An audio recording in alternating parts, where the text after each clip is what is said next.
이 영상을 끝까지 보고 나면 여러분은 1803년 일본 해안에서 실제로 목격된 기록을 바탕으로 인류가 수백 년간 외면해온 질문 하나와 마주하게 됩니다. 그것이 우주에서 온 존재였는지 아니면 우리가 아직 이해하지 못한 문명의 흔적이었는지. 이 영상을 다 보신 후 댓글로 여러분의 생각을 꼭 남겨주시기 바랍니다. 우츠로분의 1803년 일본 바다에 나타난 수수께끼의 여인. 1803년 이른 봄, 일본 에도 막부 시절, 이바라키현 하라야도 해안의 어부들은 새벽 물질을 나가다 이상한 것을 발견했습니다. 바다 위에 무언가가 떠 있었습니다. 처음엔 부서진 배라고 생각했습니다. 그런데 가까이 다가갈수록 어부들의 손이 떨리기 시작했습니다. 그것은 배가 아니었습니다. 아니, 배이긴 했는데 그들이 살면서 단 한 번도 본 적이 없는 형태였습니다. 솥을 뒤집어 놓은 듯한 둥근 형체. 위쪽은 투명한 창으로 덮여 안이 들여다 보였고 아랫부분은 두꺼운 금속판이 빈틈없이 감싸고 있었습니다. 표면 곳곳에는 어느 나라 말로도 읽을 수 없는 기이한 문자들이 새겨져 있었습니다. 그리고 그 안에 여자가 있었습니다. 그 순간부터 이 사건은 단순한 표류 사건이 아니게 됩니다. 오늘 저와 함께 하실 이야기는 지금으로부터 222년 전 공식 기록에 남겨진 실제 사건입니다. 꾸며낸 전설이 아닙니다. 당시 목격자들의 진술과 세밀한 사파가 여러 문헌에 동시에 기록되어 있는 에도 시대의 가장 불가사의한 사건. 바로 우츠로분의 텅 빈 배의 기록입니다. 에도 시대가 살아있던 1803년. 이 이야기를 제대로 이해하시려면 먼저 그 시절의 일본을 함께 떠올려 보셔야 합니다. 1803년은 에도 막부가 일본을 철저하게 통치하던 시절입니다. 외국과의 교류는 엄격히 통제되었고 나가사키, 항구 한 곳을 통해서만 제한된 무역이 허용되던 쇄국의 시대였습니다. 외국인이 일본 땅에 발을 들이는 것은 법으로 금지되어 있었고 해안에 이상한 물체가 표류해오면 즉시 지방 관리에게 보고해야 했습니다. 그러한 시절에 이바라키현의 어부들이 발견한 것은 보통 일이 아니었습니다. 기록에 따르면 그날 해안에서 이 이상한 물체를 처음 발견한 것은 새벽 일을 나온 어부 몇 명이었습니다. 그들은 조심스럽게 배를 저어 다가갔고 안을 들여다보았습니다. 그 안에는 한 명의 여성이 앉아 있었습니다. 나이는 20살 안팎으로 보였습니다. 그런데 어부들이 그녀를 보고 가장 먼저 느낀 것은 두려움이었습니다. 그녀의 피부는 눈처럼 새하얗고 머리카락은 붉은 빛을 띠고 있었습니다. 그 어떤 일본 여성과도 달랐습니다. 얼굴은 매우 아름다웠지만 두 눈에는 감정을 읽을 수 없는 고요함이 깃들어 있었습니다.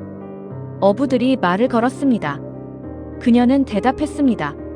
그러나 아무도 알아들을 수 없었습니다. 그녀가 안고 있던 상자. 어부들이 그녀에게서 가장 이상하게 여긴 것이 하나 더 있었습니다.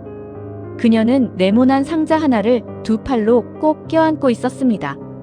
그리고 누구든 그 상자에 손을 대려 하면 조용했던 그녀가 갑자기 거칠게 저항했습니다.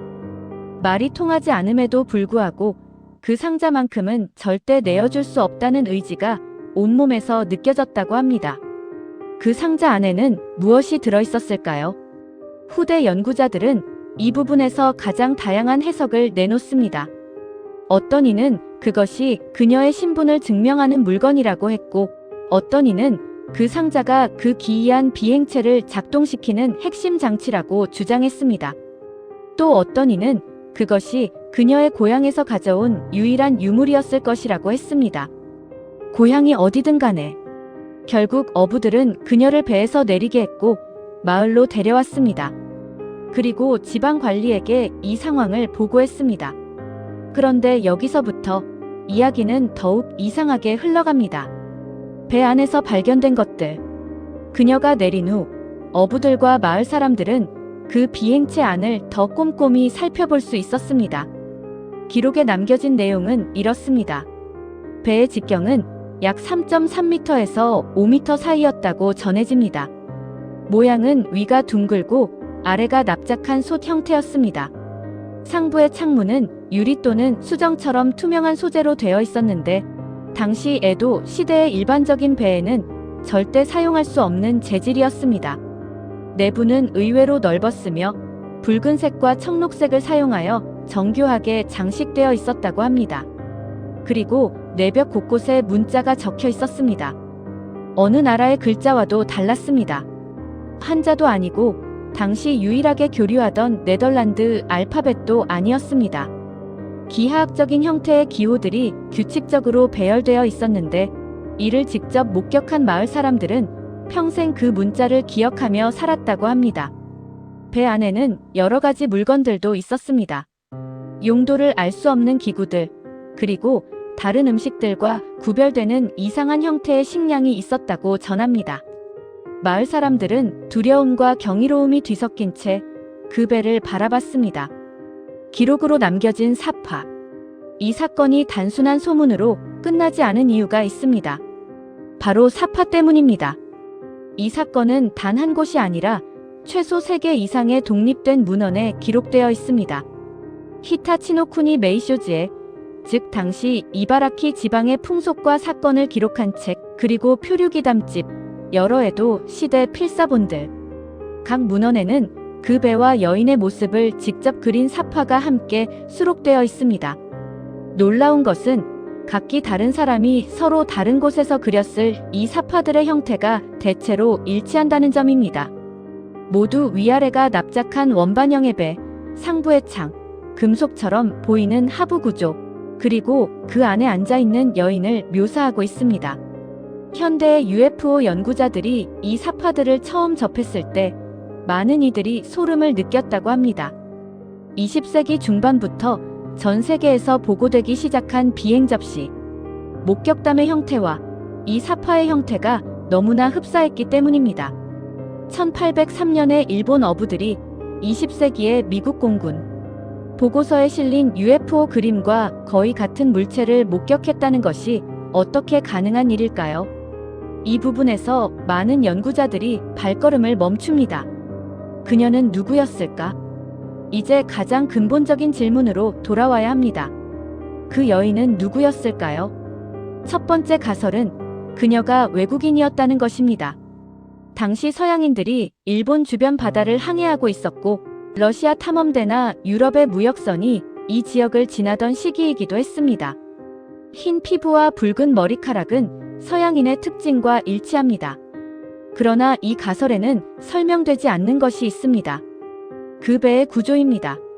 19세기 초 서양 기술로는 만들 수 없는 재질과 형태였다는 것이 여러 기록에서 확인됩니다. 두 번째 가설은 그녀가 추방된 귀족이었다는 것입니다. 어느 나라에서인지는 알 수 없으나 신분이 높은 여인이 무언가의 이유로 저 물체에 실려 바다에 버려졌다는 이야기입니다. 그녀가 상자를 그토록 소중히 여긴 것이 그 안에 자신의 신분을 증명하는 문서나 유물이 들어있기 때문이라는 해석입니다.